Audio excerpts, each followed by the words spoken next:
प्यारे विद्यार्थियों नमस्कार। स्वागत है आप सभी का आरपी स्टडी व्यूअर के आपके अपने यूट्यूब चैनल पर। तो जैसा कि आप सभी को मालूम है तो चैनल पर बीएसटीसी 2024 के लिए डेली क्लासेस लगाई जा रही है। तो आज की क्लास में भी राजस्थान जीके के अति महत्वपूर्ण प्रश्नों पर हम चर्चा करने वाले हैं, जो कि बीएसटीसी 2024 की आपकी होने वाली परीक्षा के लिए मोस्ट इंपॉर्टेंट होने वाले हैं। तो जितने भी छात्र छात्राएं तैयारी कर रहे हैं बीएसटीसी 2024 की, आज की क्लास को आप सभी को एंड तक वॉच करना है, क्योंकि सारे के सारे प्रश्न मोस्ट इंपॉर्टेंट होने वाले हैं।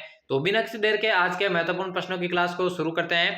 पहला क्वेश्चन आपसे पूछा गया है, शीला देवी का मंदिर निम्नलिखित में से किस किले में स्थित है? ऑप्शन से आमेर, अचलगढ़, मेहरानगढ़ या फिर कुंभलगढ़। तो जल्दी से पहले प्रश्न का करेक्ट आंसर बताइए।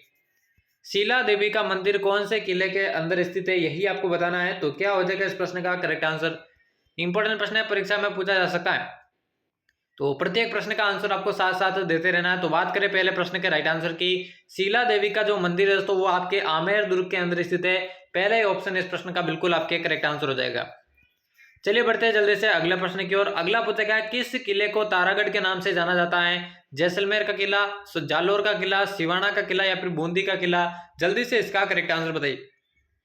कौन से किले को इसमें से दोस्तों तारागढ़ के नाम से जाना जाता है, यही आपको बताना है। तो जल्दी से इस प्रश्न का करेक्ट आंसर बताइए। इंपॉर्टेंट प्रश्न तो परीक्षा में पूछा जा सकता है, इंपॉर्टेंट प्रश्न है, परीक्षा में पूछा जा सकता है। देखिए तारागढ़ दुर्ग की मैं बात करूं, ये राजस्थान में दो जगहों पर है। एक है दोस्तों आपका जो प्रसिद्ध तारागढ़ दुर्ग है वो अजमेर का तारागढ़ दुर्ग प्रसिद्ध है, ठीक है ना, अजमेर का तारागढ़ दुर्ग प्रसिद्ध है। दूसरा जो तारागढ़ दुर्ग है जो बरसिंह हाड़ा के द्वारा बनाया गया था वो है दोस्तों आपका बूंदी का किला, जिसे भी दोस्तों आपके किसके नाम से, तारागढ़ के नाम से जाना जाता है। इसी प्रकार दोस्तों राजस्थान में एक दुर्ग ऐसा भी है जो दो स्थानों पर है, वो है आपका शेरगढ़ का दुर्ग। शेरगढ़ का एक दुर्ग दोस्तों आपका जो है धौलपुर के अंदर स्थित है, धौलपुर के अंदर स्थित है, और एक दुर्ग दोस्तों आपका बारां के अंदर स्थित है, ठीक है ना। तो दो ऐसे दुर्ग है जो कि दो स्थानों पर है, एक तो तारागढ़ दुर्ग और एक है शेरगढ़ दुर्ग। तारागढ़ दुर्ग एक तो आपका प्रसिद्ध अजमेर के अंदर है, और दूसरा दोस्तों आपके बूंदी के किले को ही आपके तारागढ़ के नाम से जाना जाता है। तो चौथा ऑप्शन जिस किसी ने सही किया उन सभी का बिल्कुल यहाँ पर करेक्ट आंसर हो जाएगा। चलिए बढ़ते हैं जल्दी से अगले प्रश्न की ओर। अगला पूछा गया है, मंदिर स्थापत्य की भूमिका शैली किस स्थापत्य शैली की उपशैली है? जो भूमिका शैली है वो कौन सी स्थापत्य शैली की उपशैली कहलाती है, यही आपको बताना है। तो सभी अभ्यर्थी कमेंट में इसका करेक्ट आंसर बताएं, क्या हो जाएगा इस प्रश्न का राइट आंसर? द्रविड़ शैली, बेसर शैली, नागर शैली या फिर इंडो पर्शियन शैली। कुछ इस प्रकार से चार ऑप्शन आपके सामने है, तो क्या हो जाएगा इसका करेक्ट आंसर?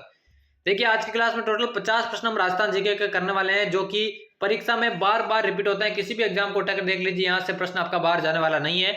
और बीएसटीसी 2024 की तैयारी करने वाले सभी अभ्यर्थियों के लिए क्लास इंपॉर्टेंट होने वाली है। तो मंदिर स्थापत्य की भूमिका जो शैली है दोस्तों वो आपके नागर शैली की उपशैली कहलाती है, यानी कि तीसरा ऑप्शन जिस किसी ने सही किया उन सभी का बिल्कुल यहाँ पर करेक्ट आंसर हो जाएगा। बढ़ते अगले प्रश्न की ओर। अगला पूछा गया है, हवा महल का निर्माण किसने करवाया था? सवाई जय सिंह ने, राम सिंह ने, प्रताप सिंह ने या फिर मान सिंह ने। जल्दी से इसका राइट आंसर बताइए।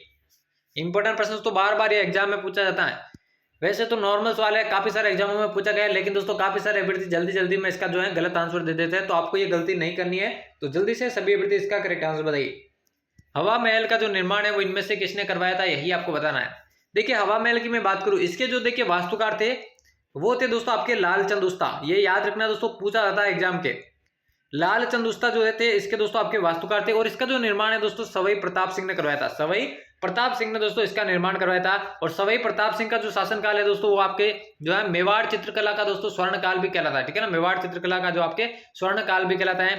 और यहाँ पे हवा महल की मैं बात करूं, हवा महल की मैं बात करूं दोस्तों, इसमें दोस्तों 5 मंजिल है, टोटल 5 मंजिलें इसमें है। सबसे ऊपर की मंजिल की बात करूं दोस्तों हवा महल, हवा मंदिर इसका सबसे ऊपर वाली है जो कि 5वीं मंजिल है। और सबसे पहली जो मंजिल है, पहली मंजिल दोस्तों आपके शरद मंदिर कहलाती है। वही दूसरी मंजिल की बात करूं, देखिए दूसरी मंजिल आपके रतन मंदिर कहलाती है। तीसरी मंदिर आपके जो है वो विचित्र मंदिर, तीसरी जो मंजिल है विचित्र मंदिर के नाम से जानी जाती है। और चौथी जो है दोस्तों आपके प्रकाश मंदिर, और 5वीं आपके हवा मंदिर। 5 मंजिलों का आपका क्रम याद होना चाहिए, यहां से प्रश्न जरूर पूछा जाता है। हवा महल की बात करूं, सवाई प्रताप सिंह ने इसका निर्माण कराया था। इंपॉर्टेंट प्रश्न है, जयपुर के अंदर ये स्थित है। तीसरा ऑप्शन इस प्रश्न का बिल्कुल आपके करेक्ट आंसर हो जाएगा। अगला पूछा गया है, कैला देवी का विश्व प्रसिद्ध मंदिर राजस्थान के किस जिले में स्थित है? सवाई माधोपुर, करौली, अलवर या फिर भरतपुर। जल्दी से इसका करेक्ट आंसर बताइए। और ये कि ये प्रश्न तो अगर बात करूं 2008 का जो बीएसटीसी का पेपर हुआ था उसमें ये प्रश्न सीधा उठाकर पूछा गया था कि कैला देवी का मंदिर किस जिले में स्थित है। आप 2008 का पेपर उठाकर देख लीजिए, आपको ये सवाल वहां का सीधा के सीधा वहां पर मिल जाएगा। तो कहां पर स्थित है आपका विश्व प्रसिद्ध कैला देवी का मंदिर राजस्थान के अंदर? तो आंसर बताइए जल्दी से इसका। इंपॉर्टेंट प्रश्न दोस्तों परीक्षा में सीधा उठाकर पूछ लिया जाता है, कौन सा ऑप्शन इसका बिल्कुल करेक्ट आंसर हो जाएगा। कैला देवी का विश्व प्रसिद्ध मंदिर कौन से जिले के अंदर स्थित है, यही आपको बताना है। तो जल्दी से सभी अभ्यर्थी इसका राइट आंसर बताइए। तो बात करूं कैला देवी के विश्व प्रसिद्ध मंदिर के बारे में, तो ये आपके बिल्कुल करौली जिले के अंदर स्थित है, ठीक है ना। और ये कैला देवी जो है दोस्तों यदुवंशियों की कुलदेवी भी कहलाती है, यदुवंशियों की कुलदेवी कहलाती है कैला देवी। तो दूसरा ऑप्शन इस प्रश्न का बिल्कुल आपके करेक्ट आंसर हो जाएगा। अगला प्रश्न यहाँ पे पूछा गया है, उदयपुर के निकट एकलिंग जी के मंदिर का निर्माण कौन से शासक ने करवाया था। राणा कुंभा ने, राणा सांगा ने, राणा उदय सिंह ने या फिर बप्पा रावल ने। कौन सा ऑप्शन इसका बिल्कुल करेक्ट आंसर हो जाएगा। उदयपुर के निकट जो एकलिंग जी का मंदिर है उसका निर्माण दोस्तों किस शासक ने करवाया था। एग्जाम के अंदर यह प्रश्न आया हुआ है, इंपॉर्टेंट है, इसलिए आज की क्लास में मैंने सम्मिलित किया है। देखिए एकलिंग जी की मैं बात करूं, ये मेवाड़ के जो शासक है उनके आराध्य देवता कहलाते हैं।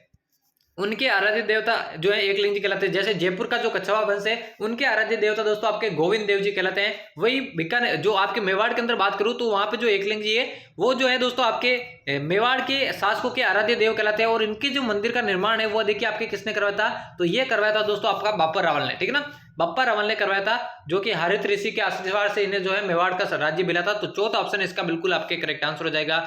चलिए बढ़ते हैं अगले प्रश्न की ओर। अगला पूछा गया किराड़ू का सोमेश्वर मंदिर और आबानेरी का हर्षद माता मंदिर निम्नलिखित में से कौन सी स्थापत्य शैली में बना है। गुप्त शैली, गुर्जर प्रतिहार शैली, मौर्य शैली या फिर द्रविड़ शैली। तो बहुत ही महत्वपूर्ण प्रश्न, तो यहां से प्रश्न जरूर आता है मंदिरों की शैलियों से। एक तो मंदिरों के स्थानों से और दूसरा मंदिरों की शैलियों से दोस्तों एग्जाम में पूछा जा सकता है प्रश्न, तो ये आपको याद रहने चाहिए। तो किराड़ू, एक तो किराड़ू का सोमेश्वर मंदिर है, जैसे दोस्तों आपके राजस्थान का खजुराहो कहते हैं।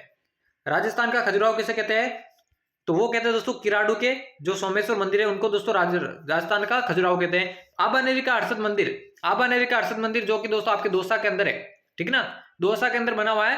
ये दोनों ही दोस्तों बात करें स्थापत्य शैली की तो ये गुर्जर प्रतिहार शैली में बना है, ठीक है ना। मंदिरों की शैलियां होती है जैसे द्रविड़ शैली, गुर्जर प्रतिहार शैली, तो ये गुर्जर प्रतिहार शैली में बने हैं। दूसरा ऑप्शन इसका करेक्ट आंसर हो जाएगा। अगला देखें, अगला प्रश्न पूछा गया गोविंद देव जी का मंदिर कहां पर स्थित है। अभी मैंने बात की थी दोस्तों जयपुर के जो शासक है वो देखिए दोस्तों उनके आराध्य देवता कहलाते हैं आपके गोविंद देव जी। तो इनका मंदिर आपको ध्यान में होना चाहिए कहां पर स्थित है, जयपुर, भरतपुर, बीकानेर या फिर नागौर। जल्दी से इसका राइट आंसर बताइए। गोविंद देव जी का मंदिर कहां पर स्थित है, सभी को यहां पर आंसर बताना दोस्तों, कौन सा ऑप्शन इसका बिल्कुल करेक्ट आंसर हो जाएगा। इस क्लास से दोस्तों मैक्सिमम प्रश्न आपके एग्जाम में देखने को मिलेंगे, इसलिए बिल्कुल भी मिस नहीं करना, सारे प्रश्न आपको अटेंड करने हैं। गोविंद देव जी के मंदिर तो मैंने बता दिया कि जयपुर के शासकों के आराध्य देव दोस्तों आपके गोविंद देव जी कहलाते हैं। तो ये मंदिर भी आपके कहां पर स्थित है, ये भी आपके जयपुर के अंदर स्थित है। पहला ही ऑप्शन इसका बिल्कुल आपके करेक्ट आंसर हो जाएगा। अगला प्रश्न देखिए, यहाँ पे पूछा गया लोक देवता तेजाजी महाराज का पवित्र तीर्थ स्थल बांसी दुगारी कहां पर स्थित है। नागौर के अंदर, बूंदी के अंदर, बीकानेर के अंदर या फिर झालावाड़ के अंदर। जल्दी से इस प्रश्न का करेक्ट आंसर बताइए। लोक देवता तेजाजी का पवित्र तीर्थ स्थल बांसी दुगारी की यहां पर बात हो रही है। तो सभी को यहां पर आंसर बताए। देखिए तेजाजी का जो पशु मेला, देखिए तेजाजी का जो जन्म है वो देखिए खरनाल के अंदर हुआ था, खरनाल के अंदर इनका जन्म हुआ था और इनकी मृत्यु आपके सुरसुरा के अंदर हुई थी। और इनका जो पशु मेला बढ़ता है दोस्तों वो परबतसर डीडवाना कुचामन सिटी में बढ़ता है। डीडवाना कुचामन सिटी परबतसर में दोस्तों इनका जो है पशु मेला बढ़ता है। और इनकी जो बांसी दुगारी है जो कि दोस्तों तेजाजी की कर्मस्थली कहलाती है। तेजाजी की कर्मस्थली कौन सी है, जन्मस्थली तो इनकी खरनाल है, लेकिन कर्मस्थली दोस्तों आपके बांसी दुगारी है जो कि आपके बूंदी के अंदर स्थित है। बांसी दुगारी बूंदी के अंदर स्थित है। तो दूसरा ऑप्शन जिस किसी ने सही किया उन सभी का बिल्कुल यहाँ पर करेक्ट आंसर हो जाएगा।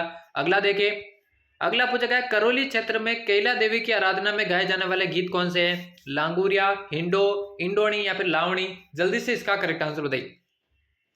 करौली क्षेत्र में जो कैला देवी है दोस्तों उनकी आराधना में गाए जाने वाले गीत इनमें से कौन से हैं, लांगुरिया, हिंडो, इंडोनी या फिर लावणी। जल्दी से सभी अभ्यर्थी इसका करेक्ट आंसर बताइए। इंपॉर्टेंट प्रश्न तो परीक्षा में पूछा जा सकता है, तो जल्दी से सभी अभ्यर्थी इसका करेक्ट आंसर बताइए। सभी को साथ साथ में आंसर बताते रहना ताकि आपको अपनी तैयारी का मालूम चल सके। तो करौली क्षेत्र में जो कैला देवी है दोस्तों उनकी आराधना में जो गीत गाए जाते हैं वो है आपके लांगुरिया गीत, यानी कि पहले ही ऑप्शन इस प्रश्न का बिल्कुल करेक्ट आंसर हो जाएगा। बढ़ते हैं जल्दी से अगले प्रश्न की ओर। अगला पूछा गया भूरिया बाबा किसके आराध्य देवता हैं, उदयपुर के सिसोदिया के, अजमेर के चौहानों के, देवड़ा राजपूतों के या फिर गोडवाड़ मीणाओं के। कौन सा ऑप्शन इसका बिल्कुल करेक्ट आंसर हो जाएगा, जल्दी से बताइए। भूरिया बाबा किसके आराध्य देवता हैं यही आपको बताना है, तो जल्दी से सभी अभ्यर्थी इसका करेक्ट आंसर बताइए। इंपॉर्टेंट प्रश्न है, परीक्षा में पूछा जा सकता है, सभी को यहां पर आंसर बताना, कोई भी पीछे नहीं रहेगा। भूरिया बाबा किसके आराध्य देवता है। तो भूरिया बाबा की मैं बात करूँ दोस्तों, गोडवाड़ के जो मीणा है उनके दोस्तों आराध्य देवता कहलाते हैं। परीक्षा में ये प्रश्न आया हुआ है, तो चौथा ऑप्शन इस प्रश्न का बिल्कुल आपके करेक्ट आंसर हो जाएगा। बढ़ते अगले प्रश्न की ओर। अगला पूछा गया, जोधपुर के राठौड़ों की देवी जिसकी 18 भुजाएं हैं, तो कौन सी देवी है? सिकराय माता, नागणेची माता, आवरी माता या फिर शीतला माता? जल्दी से इसका करेक्ट आंसर बताइए। देखिए अलग अलग तरीके से पूछा जा सकता है, सीधा पूछा जा सकता है जोधपुर के राठौड़ी की कुलदेवी कौन सी है, वो भी पूछा जा सकता है, और जिसकी 18 भुजाएं वो कौन सी देवी, ये भी अलग से प्रश्न पूछा जा सकता है। दोनों को सम्मिलित रूप से मैंने लिखा है, जोधपुर के राठौड़ों की देवी जिसकी 18 भुजाएं हैं वो कौन सी है? सिकराय माता, नागणेची माता, आवरी माता या फिर शीतला माता? जल्दी से इसका करेक्ट आंसर बताइए। देखिए आवरी माता की मैं बात करूं, निकुंभ चित्तौड़गढ़ के अंदर इनका मंदिर बना हुआ है, और लकवे से पीड़ित इलाज जो है यहाँ पर होता है। शीतला माता चाकसू के अंदर इनका मंदिर बना हुआ है। चाकसू के अंदर सवाई माधो सिंह प्रथम ने दोस्तों इसका निर्माण कराया था, शीतला माता के मंदिर का। तो जोधपुर के राठौड़ की कुलदेवी जिसकी 18 भुजाएं, तो वो है आपकी नागणेची माता। दूसरा ऑप्शन इस प्रश्न का बिल्कुल आपके करेक्ट आंसर हो जाएगा। अगला प्रश्न देखिए, यहाँ पे पूछा गया, गोसुंडा बावड़ी किस जिले में स्थित है? भीलवाड़ा के अंदर, चित्तौड़गढ़ के अंदर, जोधपुर के अंदर या फिर राजसमंद के अंदर? जल्दी से इस प्रश्न का करेक्ट आंसर बताइए।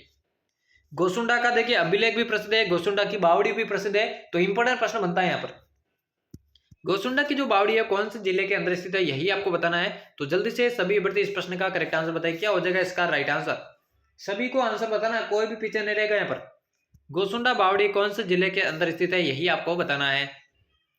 तो करेक्ट आंसर की बात करूं, गोसुंडा की जो बावड़ी है वो आपके चित्तौड़गढ़ के अंदर स्थित है। इंपॉर्टेंट प्रश्न बनता है, दूसरा ऑप्शन इस प्रश्न का बिल्कुल करेक्ट आंसर हो जाएगा। बढ़ते अगले प्रश्न की ओर। अगला पूछा गया, रायका बाग पैलेस किस जिले में स्थित है? झालावाड़ के अंदर, जोधपुर के अंदर, कोटा के अंदर या फिर झुंझुनू के अंदर? जल्दी से इस प्रश्न का राइट आंसर बताइए। जो रायका बाग पैलेस है वो कौन से जिले के अंदर स्थित है, यही आपको बताना है। तो जल्दी से सभी अभ्यर्थी इस प्रश्न का करेक्ट आंसर बताइए। इंपॉर्टेंट प्रश्न बनता है दोस्तों, इंपॉर्टेंट प्रश्न बनता है, परीक्षा में पूछा जाता है रायका बाग पैलेस के बारे में।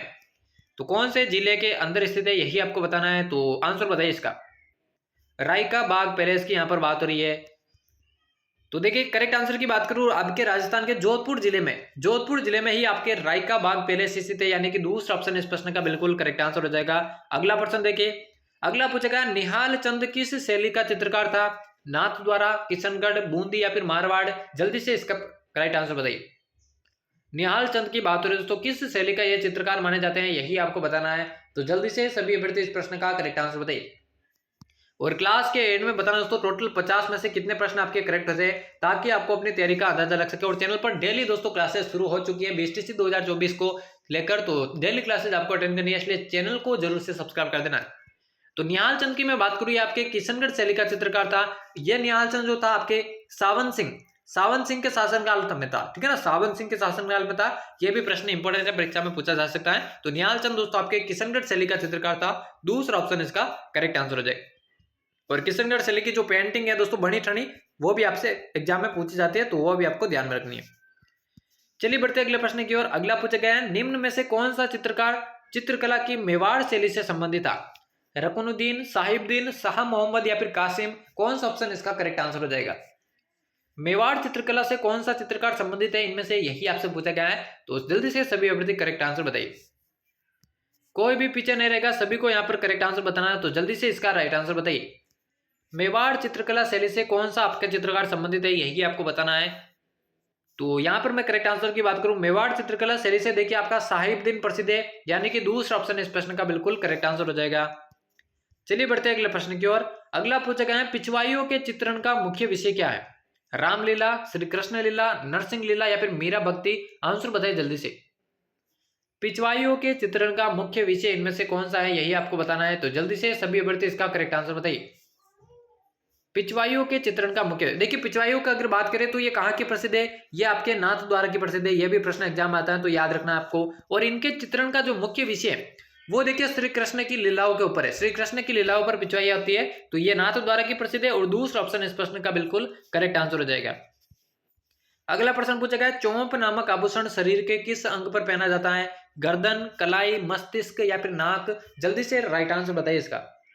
चौंप नामक जो आभूषण है वो शरीर के कौन से अंग पर पहना जाता है, यही आपसे पूछा गया है। तो जल्दी से इसका राइट आंसर बताइए, इंपॉर्टेंट प्रश्न है। देखिए दो आभूषण जो कि सिमिलर लगभग है, एक तो देखिए आपका चौंप आभूषण, और दूसरा है दोस्तों आपका चोप आभूषण। दोनों इंपॉर्टेंट है, दोनों में ज्यादा कंफ्यूजन होता है, दोनों के बारे में आपको कंफ्यूजन दूर कर लीजिए। देखिए चोप जो आभूषण है वो दांतों के अंदर पहना जाता है, चोप जो आभूषण है वो दांतों के अंदर पहना जाता है, और जो चोप आभूषण है वो आपके नाक के अंदर पहना जाता है, नाक के अंदर आपका चोप आभूषण पहना जाता है। तो ये दोस्तों चौथा ऑप्शन इसका बिल्कुल आपके करेक्ट आंसर हो जाएगा। बढ़ते जल्दी से अगले प्रश्न की ओर। अगला पूछा गया, राजस्थानी सुहागिन स्त्रियां अपने सुहाग चिन्ह के रूप में सिर पर पहनती है, रकड़ी, बोरला, अटकन या फिर अणत। जल्दी से इसका करेक्ट आंसर बताइए, कौन सा ऑप्शन इसका राइट आंसर बताइए। राजस्थान की जो सुहागिन स्त्रियां हैं अपने सुहाग चिन्ह के रूप में सिर पर कौन सा आभूषण पहनती है, यही आपको बताना है। तो जल्दी से सभी अभ्यर्थी इसका करेक्ट आंसर बताइए। देखिए यहाँ पे दो ऑप्शन में आपका कंफ्यूजन होगा, एक तो रकड़ी और बोरला, क्योंकि दोनों ही दोस्तों आपके माथे पर पहना जाता है, सिर पर पहना जाता है। लेकिन सुहागिन स्त्रियां जो अपने सुहाग चिन्ह के रूप में पहनती है सिर पर, वो आभूषण है दोस्तों आपका बोरला। वो आभूषण है दोस्तों बोरला, बिल्कुल कुछ इस प्रकार से, जिसमें दोस्तों आपके कुछ इस प्रकार से आपका बोरला आभूषण सर पर पहना जाता है, बिल्कुल लकड़ी के समान ही है। तो दूसरा ऑप्शन इसका बिल्कुल आपके करेक्ट आंसर हो जाएगा। चलिए बढ़ते हैं अगले प्रश्न की ओर। अगला पूछा गया, ताराबाद की ओढ़नी का पहनावा किस समुदाय की महिलाओं में प्रचलित है, ब्राह्मण, आदिवासी, राजपूत या फिर जाट। तो जल्दी से इसका करेक्ट आंसर बताइए। इंपॉर्टेंट प्रश्न है, परीक्षा में पूछा जाता है ताराबाद की ओढ़नी के बारे में। तो कौन सी महिला में या कौन से समुदाय की महिला में दोस्तों ये ओढ़नी प्रचलित है, ताराबाद की ओढ़नी के बारे में आपसे पूछा गया। तो जल्दी से सभी अभ्यर्थी इस प्रश्न का करेक्ट आंसर बताइए, क्या हो जाएगा ताराबाद की ओढ़नी। तो करेक्ट आंसर की मैं बात करूं, ताराबाद की जो ओढ़नी है दोस्तों आपके आदिवासी महिलाओं में प्रचलित है। ये दूसरा ऑप्शन इस प्रश्न का बिल्कुल करेक्ट आंसर हो जाएगा। बढ़ते अगले प्रश्न की ओर। अगला पूछा गया, सीताबाड़ी में किस जनजाति से संबंधित मेला लगता है, गरासिया, मीणा, सहरिया या फिर कालबेलिया। जल्दी से इसका करेक्ट आंसर बताइए। सीताबाड़ी में कौन सी जनजाति से संबंधित मेला लगता है, यही आपको बताना है। तो जल्दी से सभी अभ्यर्थी करेक्ट आंसर बताइए इसका। इंपॉर्टेंट प्रश्न बनता है दोस्तों, जल्दी से सभी आंसर बताइए। सभी को यहाँ पर आंसर बताना दोस्तों, सभी को यहाँ पर आंसर बताना, कौन सा ऑप्शन इसका बिल्कुल करेक्ट आंसर हो जाएगा। सीताबाड़ी में किस जनजाति से संबंधित मेला लगता है, यही आपको बताना है। तो सीताबाड़ी की मैं बात करूं, सहरिया जनजाति से संबंधित जो मेला है वो आपके सीताबाड़ी में लगता है, और इसे दोस्तों आपके क्या कहा जाता है, सहरिया जनजाति का कुंभ भी कहा जाता है। आपसे एग्जाम में पूछा जाए सहरिया जनजाति का कुंभ किसे कहते हैं, तो ये दोस्तों आपके सीताबाड़ी को ही कहा जाता है, जहां पर सहरिया जनजाति से संबंधित मेला भी लगता है। तो तीसरा ऑप्शन इस प्रश्न का बिल्कुल करेक्ट आंसर हो जाएगा। अगला प्रश्न देखिए। अगला पूछा गया, कौन सा विवाह गरासिया जाति में प्रचलित नहीं है, लीला मोरिया, मोरबंदिया, पहरावना या फिर ताड़ना। जल्दी से इसका करेक्ट आंसर बताइए। गरासिया जनजाति में इनमें से कौन सा विवाह प्रचलित नहीं है, यही आपको बताना है। तो जल्दी से इस प्रश्न का करेक्ट आंसर बताइए। देखिए गरासिया जनजाति में बात करूं, सिरोही जिले में सर्वाधिक आपके गरासिया जनजाति पाई जाती है, एग्जाम के अंदर ये पूछा जाता है। और वालर नृत्य जो है दोस्तों, जो कि बिना किसी वाद्य यंत्र के किया जाता है, वो भी गरासिया जाति में प्रचलित है। इनमें से कौन सा विवाह, देखिए यहाँ पर लीला मोरिया जो विवाह है वो आपके गरासिया जनजाति में प्रचलित नहीं है, यानी कि पहला ही ऑप्शन इस प्रश्न का बिल्कुल करेक्ट आंसर हो जाएगा। अगला प्रश्न यहाँ पे पूछेगा, भीलों की भाषा में ढेपाड़ा का क्या अर्थ है, गागरा, तंग धोती, ओढ़नी या फिर सापा। जो ढेपाड़ा है उसका अर्थ आपको बताना है, भीलों की भाषा में ढेपाड़ा को क्या कहा जाता है। तो जल्दी से इसका करेक्ट आंसर बताइए। देखिए क्लास को एंड तक वॉच करना और क्लास के एंड में बताना है यहाँ से आपके कितने प्रश्न करेक्ट होते हैं, ताकि आपको अपनी तैयारी का अंदाजा लग सके। तो क्या हो जाएगा इसका राइट आंसर आपको बताना है, भीलों की भाषा में ढेपाड़ा का अर्थ। तो ढेपाड़ा का जो सामान्य अर्थ में बात करूं वो है दोस्तों आपका तंग धोती, यानी कि दूसरा ऑप्शन इस प्रश्न का बिल्कुल करेक्ट आंसर हो जाएगा। चलिए बढ़ते हैं अगले प्रश्न की ओर। अगला पूछेगा, शाहपुरा में जिस संप्रदाय की पीठ स्थित है वह कौन सी है, दादू संप्रदाय, वल्लभ संप्रदाय, निम्बार्क संप्रदाय या फिर रामस्नेही संप्रदाय। जल्दी से इस प्रश्न का करेक्ट आंसर बताइए। शाहपुरा जिले में कौन से संप्रदाय की पीठ स्थित है, यही आपको बताना है। तो आंसर बताइए यहाँ पर। देखिए दादू संप्रदाय की मैं बात करूं, संत दादू दयाल इसके प्रवर्तक है, और इसकी जो मुख्य पीठ है वो देखिए आपके नारायणा के अंदर स्थित है। नारायणा के अंदर स्थित है, नारायणा आपके जयपुर के अंदर स्थित है, और यहाँ पर इनकी मुख्य पीठ है। वल्लभ संप्रदाय की मैं बात करूं, वल्लभ संप्रदाय की जो प्रधान पीठ है वो कहां पर स्थित है, तो वो स्थित है दोस्तों आपके नाथद्वारा के अंदर। नाथद्वारा राजस्थान के अंदर दोस्तों आपके वल्लभ संप्रदाय की जो है पीठ स्थित है। निम्बार्क संप्रदाय की मैं बात करूं, सलेमाबाद, निम्बकाचार्य दोस्तों इसके जो प्रवर्तक है, सलेमाबाद के अंदर, जो ये भी अजमेर के अंदर है, यहाँ पर दोस्तों निम्बार्क संप्रदाय की प्रधान पीठ है। और रामस्नेही संप्रदाय की जो प्रधान पीठ है वो आपकी शाहपुरा जिले के अंदर स्थित है। रामस्नेही संप्रदाय की टोटल देखिए चार पीठे, जिसमें से सबसे प्रधान पीठ आपके शाहपुरा में है, दूसरी आपकी रेण के अंदर है जो कि आपके दोस्तों नागौर के अंदर है, तीसरी आपकी खेड़ापा जोधपुर के अंदर है, और चौथी जो पीठ है वो कहां पर है। तो चौथी पीठ आप कमेंट में जरूर बताएगा दोस्तों, चौथी पीठ कहां पर स्थित है। पहली दोस्तों शाहपुरा में, दूसरी रेण के अंदर है, तीसरी खेड़ापा के अंदर है। ठीक है ना, खेड़ापा का अंधेरा। चौथी पीठ कहां पर है ये आपको कमेंट बॉक्स में बताना है। तो रामस्नेही संप्रदाय, रामस्नेही संप्रदाय की जो है प्रधान पीठ वो आपके शाहपुरा में स्थित है। तो चौथा ऑप्शन इस प्रश्न का बिल्कुल करेक्ट आंसर हो जाएगा। अगला यहाँ पे पूछा गया नगड़ा पीठ किस संप्रदाय से संबंधित है? नाथ संप्रदाय, लालदासी संप्रदाय, दादू संप्रदाय या फिर विष्णु संप्रदाय? जल्दी से इसका करेक्ट आंसर बताइए, जल्दी से इस प्रश्न का करेक्ट आंसर बताइए सभी विद्यार्थी। क्या हो जाएगा इसका राइट आंसर? सभी को यहाँ पर आंसर बताना, सभी को यहाँ पर आंसर बताना। नगड़ा पीठ जो है कौन से संप्रदाय से संबंधित है? इंपॉर्टेंट प्रश्न बनता है, परीक्षा में पूछा जा सकता है, परीक्षा में पूछा जा सकता है। कौन सा ऑप्शन इसका बिल्कुल करेक्ट आंसर हो जाएगा? तो नगड़ा पीठ की मैं बात करूं, देखिए नाथ संप्रदाय, नाथ संप्रदाय की जो प्रधान पीठ है वो आपके महामंदिर के अंदर है, महामंदिर जोधपुर के अंदर है इसकी प्रधान पीठ। और बात करूं दादू संप्रदाय की, मैंने बता दिया नारायणा के अंदर है। विष्णुई संप्रदाय, देखिए विष्णुई संप्रदाय संत जाम्बोजी इसके प्रवर्तक है। पीपासर नागौर, पीपासर नागौर में दोस्तों इसकी जो है प्रधान पीठ है विष्णुई संप्रदाय। 29 नियमों का ये पालन करते हैं इसलिए ये विष्णुई कहे जाते हैं। नगड़ा पीठ की मैं बात करूं, नगड़ा पीठ ये दोस्तों लालदासी संप्रदाय से संबंधित है। दूसरा ऑप्शन इसका बिल्कुल करेक्ट आंसर हो जाएगा। चलिए बढ़ते अगले प्रश्न की ओर। अगला पूछा गया शाहपुरा की रामस्नेही शाखा के संस्थापक कौन थे? रामदास जी, संत रामचरण जी, कृष्णदास जी या फिर चरणदास जी? जल्दी से इसका राइट आंसर बताइए। शाहपुरा की जो रामस्नेही शाखा दोस्तों उसके संस्थापक के बारे में आपसे पूछा गया है, कौन थे इसके संस्थापक? रामदास जी, संत रामचरण जी, कृष्णदास जी या फिर चरणदास जी? जल्दी से इसका राइट आंसर बताइए। देखिए शाहपुरा में बता दिया मैंने कि रामस्नेही शाखा, रामस्नेही जो संप्रदाय है उसकी प्रधान पीठ आपके शाहपुरा के अंदर स्थित है। और इसकी जो रामस्नेही शाखा है उसके जो संस्थापक है वो आपके चरणदास जी है, वो आपके माफ कीजिएगा रामचरण जी, ठीक है ना, रामचरण जी। चरणदास जी तो आपके चरणदासी संप्रदाय के प्रवर्तक है, जबकि रामचरण जी है दोस्तों वो आपके शाहपुरा की रामस्नेही शाखा के संस्थापक थे। दूसरा ऑप्शन इस प्रश्न का बिल्कुल आपके करेक्ट आंसर हो जाएगा। चलिए बढ़ते हैं जल्दी से अगले प्रश्न की ओर। अगला पूछा गया दरी निर्माण के केंद्र के रूप में कौन सा जिला प्रसिद्ध है? टोंक, बाड़मेर, जैसलमेर या फिर जोधपुर? जल्दी से इसका राइट आंसर बताइए।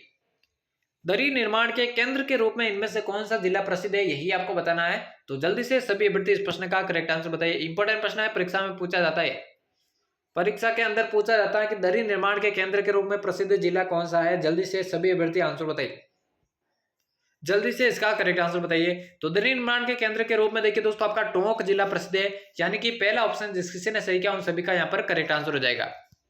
चलिए बढ़ते हैं अगले प्रश्न की ओर। अगला पूछा गया कावड़ कला किस वस्तु से संबंधित है? कपड़ा, लकड़ी, मिट्टी या फिर धातु?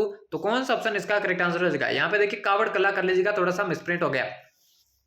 टोटल देखिए 50 प्रश्न आज की क्लास में करने वाले और प्रत्येक प्रश्न बार बार एग्जाम के अंदर रिपीट होता है, इसलिए क्लास आप सभी के लिए इंपॉर्टेंट होने वाली है। जितने भी छात्र छात्राएं बीएसटीसी 2024 की तैयारी कर रहे हैं और आरपी स्टडी प्योर के नाम से आपका टेलीग्राम चैनल भी बना हुआ है, उसको भी आप ज्वाइन कर सकते हैं। आरपी स्टडी प्योर के नाम से, इसी नाम से दोस्तों आपका टेलीग्राम चैनल भी बना हुआ है, उससे भी आप ज्वाइन कर सकते हैं। तो कावड़ कला की मैं बात करूं ये किससे संबंधित है? ये आपके लकड़ी से संबंधित है। दूसरा ऑप्शन इस प्रश्न का बिल्कुल करेक्ट आंसर हो जाएगा।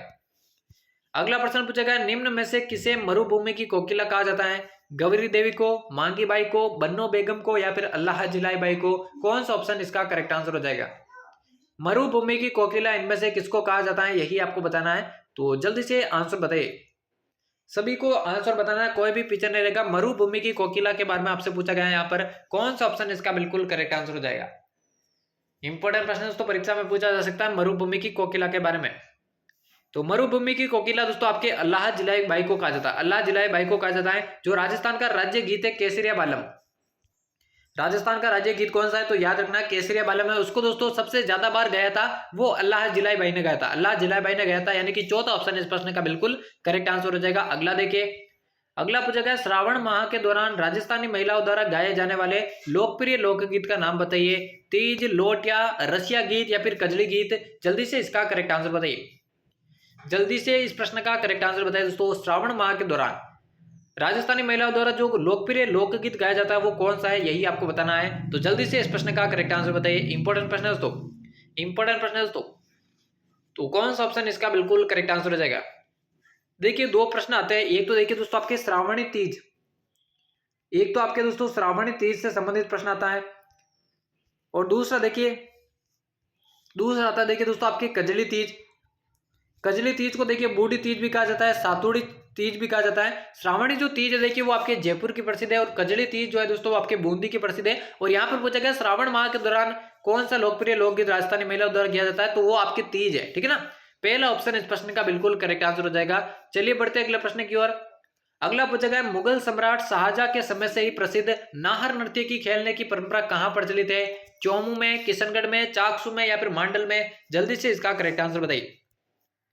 नाहर नृत्य पॉइंट को देखिए, अंडरलाइन कीजिए, नाहर नृत्य खेलने की परंपरा शासक कौन था? मुगल सम्राट शाहजहां। उसके समय से ही प्रसिद्ध जो नाहर नृत्य है वो खेलने की परंपरा कहां पर प्रचलित है? तो चौमू, किशनगढ़, चाकसू या फिर मांडल, कौन सा ऑप्शन इसका करेक्ट आंसर हो जाएगा? जल्दी से बताइए। इंपॉर्टेंट प्रश्न तो परीक्षा में सीधा पूछ लिया जाता है। तो इसके करेक्ट आंसर की बात करूं, ये देखिए आपके मांडल की प्रसिद्ध है, मांडल की प्रसिद्ध है। चौथा ऑप्शन इस प्रश्न का बिल्कुल करेक्ट आंसर हो जाएगा। बढ़ते अगले प्रश्न की ओर। अगला पूछा गया भील समुदाय द्वारा निम्नलिखित में से कौन सा लोक नृत्य किया जाता है? अग्नि नृत्य, तेरह ताली, गेर या फिर चरी नृत्य? जल्दी से इसका करेक्ट आंसर बताइए। भीलों के द्वारा दोस्तों इनमें से कौन सा लोक नृत्य किया जाता है, यही आपको बताना है। तो जल्दी से इस प्रश्न का करेक्ट आंसर बताइए। इंपॉर्टेंट प्रश्न बनता है दोस्तों, इंपॉर्टेंट प्रश्न बनता है, सभी को यहाँ पर आंसर बताना कौन सा ऑप्शन इसका बिल्कुल करेक्ट आंसर हो जाएगा। तो सभी को यहाँ पर आंसर बताना है। तो देखिए दोस्तों, अग्नि नृत्य की मैं बात करूं, जाम्बोजी के जो अनुयायी दोस्तों, उनके द्वारा आपके बीकानेर के कतरियासर में, बीकानेर के कतरियासर में दोस्तों ये जो है अग्नि नृत्य, कतरियासर में दोस्तों ये आपके जो है अग्नि नृत्य किया जाता है। तेरह ताली नृत्य दोस्तों कांवड़ जनजाति के द्वारा किया जाता है, रामदेव जी की आराधना में, रामदेव जी की आराधना में आपके तेरह ताली नृत्य किया जाता है कांवड़ जनजाति के द्वारा। चरी नृत्य दोस्तों गुर्जर जनजाति का जो है प्रसिद्ध नृत्य है, फल्गुबाई दोस्तों इस नृत्य की प्रसिद्ध नृत्यांगना है। और भील समुदाय जो नृत्य किया जाता है वो गेर है। गेर दोस्तों आपको मालूम होना चाहिए होली के अवसर पर किया जाता है, होली के अवसर पर किया जाता है और भील समुदाय द्वारा किया जाता है, यानी कि तीसरा ऑप्शन इसका बिल्कुल आपके करेक्ट आंसर हो जाएगा। और ये पुरुष प्रधान नृत्य है, पुरुष प्रधान नृत्य आपका गैर नृत्य है। तो तीसरा ऑप्शन इस प्रश्न का बिल्कुल करेक्ट आंसर हो जाएगा। बढ़ते हैं अगले प्रश्न की ओर। अगला पूछा गया मंदिरों तथा राजाओं के महलों के मुख्य द्वार पर बजाया जाने वाला वाद्य यंत्र कौन सा है? ढोल, नौबत, नगाड़ा या फिर ताशा? जल्दी से इसका करेक्ट आंसर बताइए। मंदिरों और राजाओं के महलों के मुख्य द्वार पर जो वाद्य यंत्र बजाया जाता है वो कौन सा है, यही आपको बताना है। तो जल्दी से सभी अभ्यर्थी इस प्रश्न का करेक्ट आंसर बताइए। देखिए इंपॉर्टेंट प्रश्नों की क्लास होने वाली है, इसलिए प्रत्येक प्रश्न का आंसर आपको साथ साथ में देते रहना है। चाहे गलत भी आता है तो भी इसका आंसर आपको कमेंट बॉक्स में देना है, ताकि आपको मालूम चल सके। और 50 में से कितने प्रश्न आपके करेक्ट होते हैं ये आपको क्लास के एंड में बताना है। तो मंदिरों तथा राजाओं के महलों के मुख्य द्वार पर जो वाद्य यंत्र बजाया जाता है वो है आपका नौबत वाद्य यंत्र। तो दूसरा ऑप्शन जिसने भी सही किया उन सभी का यहाँ पर करेक्ट आंसर हो जाएगा। अगला देखिए, अगला पूछा गया सुशीर वाद्यों में सर्वश्रेष्ठ कौन सा है? चिकारा, सहनाई, शंख या फिर बांकिया? जल्दी से इसका करेक्ट आंसर बताइए। सुशीर वाद्यों में सर्वश्रेष्ठ वाद्य यंत्र कौन सा है, यही आपको बताना है। तो जल्दी से इस प्रश्न का करेक्ट आंसर बताइए। देखिए इसी बनाने आपके 4 सुशीर वाद्य यंत्रों के नाम भी याद हो जाएंगे कि चिकारा, सहनाई, शंख और बांकिया, ये आपके सुशीर वाद्य यंत्र है। सुशीर वाद्य यंत्र की मैं बात करूं जो मुंह से फूंक बजाकर जो है बजाए जाते हैं, मुंह से फूंक लगाकर जो बजाए जाते हैं उन्हें दोस्तों सुशीर वाद्य यंत्र कहा जाता है। तो यहाँ पर सुशीर वाद्यों में सर्वश्रेष्ठ दोस्तों कौन सा है, यही आपको बताना है। तो कौन सा ऑप्शन इसका बिल्कुल करेक्ट आंसर हो जाएगा? तो राइट आंसर की बात करूं, देखिए यहाँ पर सहनाई जो है दोस्तों आपके सुशीर वाद्यों में सर्वश्रेष्ठ वाद्य यंत्र है, क्योंकि ये दोस्तों आपके विवाह आदि मांगलिक जो कार्य होते हैं उनमें बजाया जाता है, इसलिए ये सुशीर वाद्यों में सर्वश्रेष्ठ वाद्य यंत्र कहलाता है। तो दूसरा ऑप्शन इसका बिल्कुल करेक्ट आंसर हो जाएगा। चलिए बढ़ते हैं जल्दी से अगले प्रश्न की ओर। अगला पूछा गया है किसी लड़की के लिए लड़का रोकने की रस्म को क्या कहा जाता है? ऑप्शन से सगाई, चिकनी कोतड़ी, इकताई या फिर मंगनी? जल्दी से इसका राइट आंसर बताइए। देखिए राजस्थान की जो प्रथाएं और रीति रिवाज से दोस्तों ये प्रश्न उठाकर लिया गया है, जहां से प्रश्न हर बार पूछा जाता है कि किसी लड़की के लिए लड़का रोकने की रस्म को क्या कहा जाता है? सगाई, चिकनी कोतड़ी, इकताई या फिर मंगनी? कौन सा ऑप्शन इसका करेक्ट आंसर हो जाएगा? सभी को यहाँ पर आंसर बताना, कोई भी पीछे नहीं रहेगा। और चैनल पर डेली क्लासेज होती है, इसलिए चैनल को जरूर से सब्सक्राइब कर देना और डेली क्लासेज आपको अटेंड करनी है। तो इसके करेक्ट आंसर की बात करूं तो सगाई पहला ही ऑप्शन इसका बिल्कुल आपके करेक्ट आंसर हो जाएगा। चलिए बढ़ते हैं अगले प्रश्न की ओर। अगला पूछा गया राजस्थान की बोलियों का वैज्ञानिक अध्ययन करने वाला पहला विद्वान कौन था? Gaurishankar Hirachand Ojha, George Abraham Grierson, colonel James स्टोर या फिर कविराजा श्यामल दास? जल्दी से इसका राइट आंसर बताइए। राजस्थान की बोलियों का पहली बार दोस्तों अध्ययन, वैज्ञानिक अध्ययन जो है किसने किया था, यही आपको बताना है। तो जल्दी से इसका करेक्ट आंसर बताइए। देखिए कविराजा श्यामल दास की एक पुस्तक है वीर विनोद, जो कि प्रसिद्ध है, जहां से एग्जाम में प्रश्न जरूर आता है। कर्नल जेम्स स्टुअर्ट को आपके राजस्थान के इतिहास का पिता भी कहा जाता है, जिन्होंने पुस्तक भी लिखा था annuls and activities of Rajasthan, ये पुस्तक भी इन्होंने रची थी। इसके अलावा दोस्तों राजस्थान की बोलियों का जो सबसे पहले वैज्ञानिक अध्ययन किया था वो क्या था? आपके जॉर्ज अब्राहम ग्रियर्सन, ठीक है ना, जॉर्ज अब्राहम ग्रियर्सन। दूसरा ऑप्शन इसका करेक्ट आंसर हो जाएगा। अगला देखिए, अगला पूछा गया किस जिले में गोडवाड़ी बोली बोली जाती है?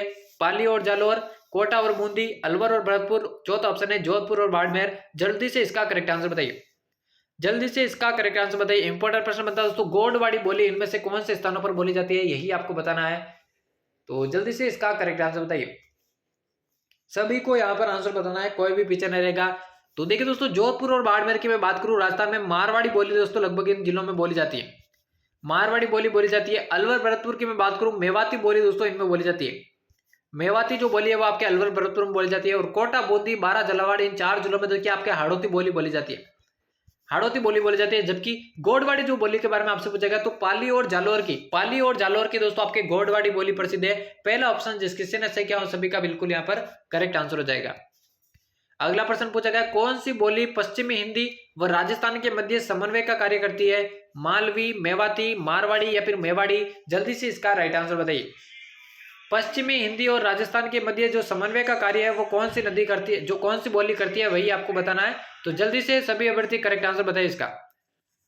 सभी को यहाँ पर आंसर बताना है, कोई भी पीछे नहीं रहेगा। तो पश्चिमी हिंदी व राजस्थानी के मध्य जो समन्वय का कार्य है वो कौन सी बोली करती है, तो वो करती है दोस्तों आपकी मेवाती बोली। मैंने बता दिया था कि अलवर भरतपुर जो आपका राजस्थान का उत्तरी पूर्वी क्षेत्र है वहां पर ये बोली जाती है। उत्तरी पूर्वी जो क्षेत्र है अलवर, भरतपुर, धौलपुर, करौली, नीम जो है, या इन जिलों में दोस्तों आपके जो है मेवाती बोली बोली जाती है। और ये पश्चिमी हिंदी और राजस्थान के मध्य समन्वय का कार्य करती है। तो दूसरा ऑप्शन इसका बिल्कुल करेक्ट आंसर हो जाएगा। अगला प्रश्न पूछा गया, राजस्थानी भाषा का साहित्यिक रूप कौन सा है, पिंगल, डिंगल, पंजाबी या फिर राजस्थानी। जल्दी से इसका करेक्ट आंसर बताइए। राजस्थानी भाषा का साहित्य रूप कौन सी बोली है, यही आपको बताना है। तो जल्दी से इसका करेक्ट आंसर बताइए। इंपॉर्टेंट प्रश्न परीक्षा में पूछा जाता है, तो सभी को यहां पर आंसर बताना है। राजस्थानी भाषा का साहित्य रूप पिंगल, डिंगल, पंजाबी या फिर राजस्थानी। तो करेक्ट आंसर की मैं बात करूं, डिंगल इसका बिल्कुल दोस्तों करेक्ट आंसर हो जाएगा। दूसरा ऑप्शन जो ढोला मारू है दोस्तों आपके डिंगल में ही रचित है।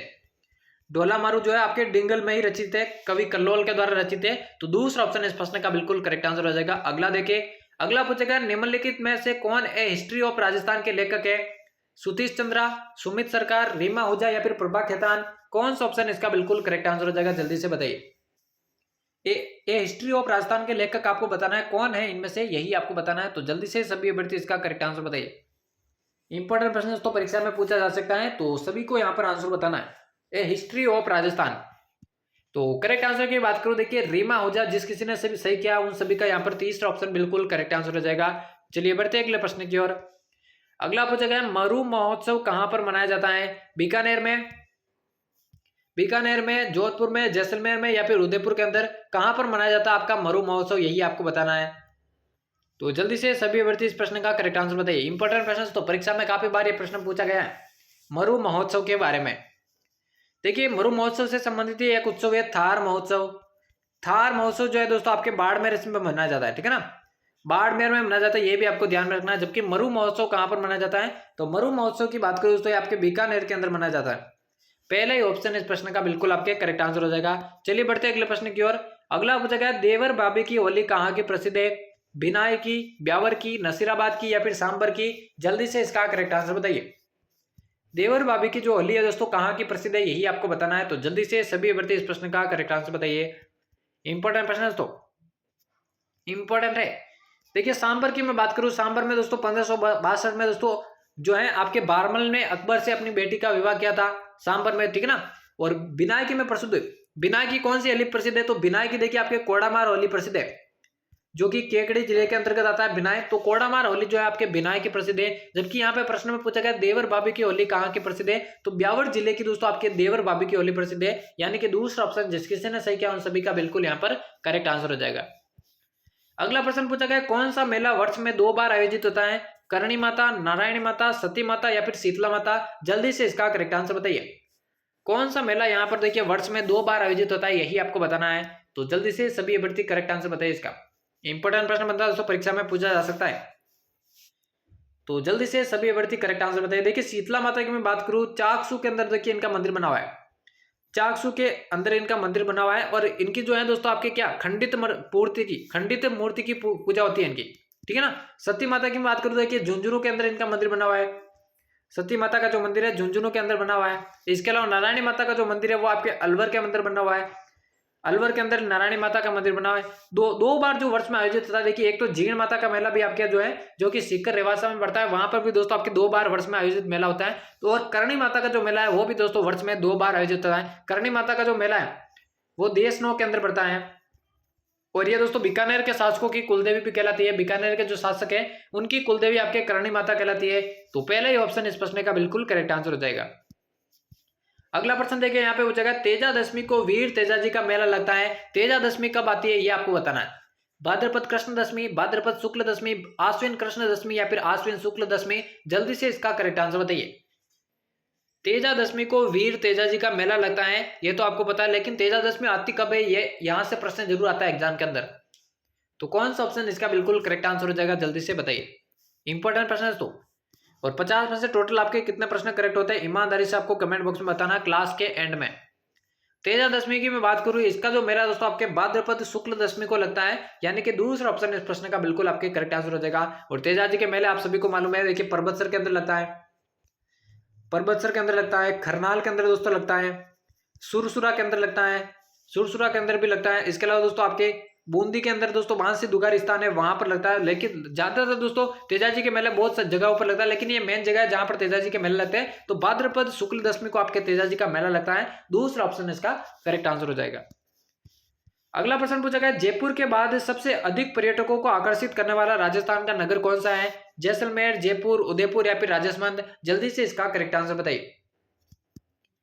देखिए सबसे ज्यादा जो आकर्षित करता है राजस्थान का वो जयपुर जिला है, लेकिन जयपुर के बाद अगर आपसे कोई पूछे कि सबसे ज्यादा आकर्षित करने वाला शहर या नगर कौन सा है यही आपको बताना है। तो जल्दी से इसका करेक्ट आंसर बताइए। देखिए ज्यादातर अभ्यर्थी जोधपुर में कंफ्यूजन होता है, लेकिन मैंने जोधपुर ऑप्शन में ही नहीं दिया। जोधपुर ऑप्शन में दिया तो कौन सा जो है द्वितीय नगर है जो कि जयपुर के बाद सबसे ज्यादा आकर्षण करने वाला नगर है राजस्थान के अंदर। तो जयपुर के बाद जो सबसे ज्यादा आकर्षित करता है पर्यटकों को वो आपके उदयपुर। उदयपुर को देखिए आपके जिलों के नगरी भी कहा जाता है, द सिटी ऑफ लेक भी कहा जाता है, जिलों की नगरी भी कहा जाता है। और काफी सारे ऐसे दर्शनीय स्थल है जो कि उदयपुर के अंदर है। इसी कारण जयपुर के बाद जो सबसे अधिक दर्शनीय स्थल है, जो आकर्षक नगर है, वो आपका दोस्तों उदयपुर है, यानी कि तीसरा ऑप्शन इसका बिल्कुल करेक्ट आंसर हो जाएगा। अगला प्रश्न यहाँ पे पूछा गया किस नृत्य को यूनेस्को ने विश्व सांस्कृतिक धरोहर सूची में शामिल किया है। घूमर नृत्य, कालबेलिया, कच्ची घोड़ी या फिर ढोल नृत्य। जल्दी से इसका राइट आंसर बताइए। जल्दी से सभी अभ्यर्थी इसका करेक्ट आंसर बताइए। कौन से नृत्य को यूनेस्को ने विश्व सांस्कृतिक धरोहर में शामिल किया है। तो जल्दी से बताइए दोस्तों क्या हो जाएगा इसका करेक्ट आंसर। देखिए ढोल नृत्य की मैं बात करूं, जालोर का आपके ढोल नृत्य प्रसिद्ध है। कच्ची घोड़ी की मैं बात करूं, ये दोस्तों आपके शेखावटी का प्रसिद्ध है। कच्ची घोड़ी जो है आपके दोस्तों शेखावटी का प्रसिद्ध है। और ये दोस्तों स्त्री और पुरुष दोनों दोस्तों कच्ची घोड़ी नृत्य करते हैं, यानी कि पुरुष और स्त्री प्रधान ये दोस्तों आपका नृत्य है कच्ची घोड़ी। इसके अलावा दोस्तों बात करूं कालबेलिया नृत्य की, 2010 के अंदर दोस्तों यूनेस्को की विश्व सांस्कृतिक धरोहर में यह नृत्य शामिल किया गया है। मारवाड़ या जोधपुर का आपका कालबेलिया नृत्य प्रसिद्ध है। और गुलाबो देवी ने दोस्तों विश्व स्तर पर दोस्तों इसको प्रसिद्धि दिलाई थी। तो यूनेस्को ने दोस्तों विश्व सांस्कृतिक धरोहर में आपके कालबेलिया नृत्य को शामिल किया था 2010 के अंदर। तो दूसरा ऑप्शन इसका बिल्कुल आपके करेक्ट आंसर हो जाएगा। अगला देखिए, अगला पूछा गया गणगौर पर किस देवी देवता का पूजन होता है। राम सीता का, शिव पार्वती का, ब्रह्मा सावित्री का या फिर रिद्धि सिद्धि का। कौन सा ऑप्शन इसका बिल्कुल करेक्ट आंसर हो जाएगा। देखिए आपने कहावत सुनी कि तीज त्योहारा बावड़ी ले डूबी गणगौर, या फिर गणगौर पर दोस्तों आपके त्योहारों का समापन होता है राजस्थान के अंदर। तो गणगौर के अवसर पर दोस्तों कौन सी देवी देवता का पूजन होता है।